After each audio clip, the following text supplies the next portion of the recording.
সিলেটের সুতারকান্দি স্থলবন্দরের ওপারে ভারতের আসাম রাজ্যের করিমগঞ্জ এলাকায় বাংলাদেশের দিকে মার্চ করেছে হিন্দু ঐক্যমঞ্চের কয়েকশো নেতাকর্মী।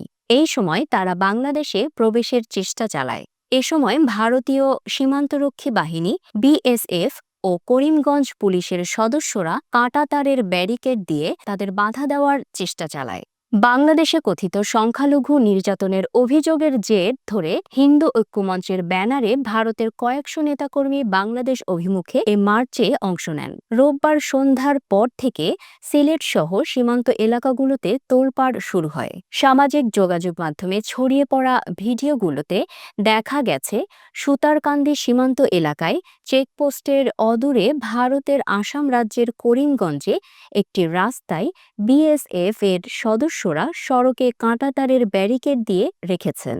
ব্যারিকেডের পাশেই কয়েকশো ভারতীয় নাগরিক বাংলাদেশে প্রবেশের জন্য পুলিশের সঙ্গে জোরাজুরি করছিল। এক পর্যায়ে পুলিশের সাথে বিএসএফ সদস্যরা পরিস্থিতি স্বাভাবিক রাখতে যোগ দেন। এদিকে বিএসএফ ও ভারতীয় পুলিশের ব্যারিকেডের কারণে বিক্ষোভকারী ভারতীয় হিন্দু মঞ্চের নেতারা সুতারকান্দি স্থলবন্দর পর্যন্ত প্রবেশ করতে পারেনি। সামাজিক যোগাযোগ মাধ্যমে ছড়িয়ে পড়া ভিডিওতে আসামের বরাক ভ্যালির এক হিন্দু নেতা ক্ষোভের সঙ্গে বলতে থাকেন, জীবন গেলে যাবে, তবুও তারা বাংলাদেশে যাবেন।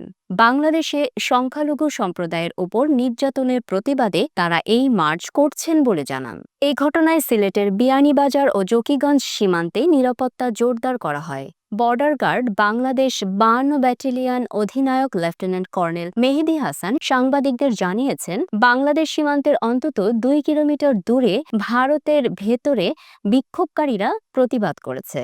এদিকে সীমান্তের ওপারে ভারতে এই নিয়ে কয়েকদিন ধরে উত্তেজনা বিরাজ করছে বলে খবর আসছিল সিলেটে। এ কারণে সিলেটের আইন শৃঙ্খলা রক্ষাকারী বাহিনীর তরফ থেকে সীমান্ত এলাকা থেকে সিলেটে আসার সড়কগুলোতে তল্লাশি চৌকি বসানো হয়েছে। বিভিন্ন স্থানে যানবাহনে তল্লাশি ছাড়াও নাশকতাকারীদের ধরতে অভিযানও চালানো হচ্ছে।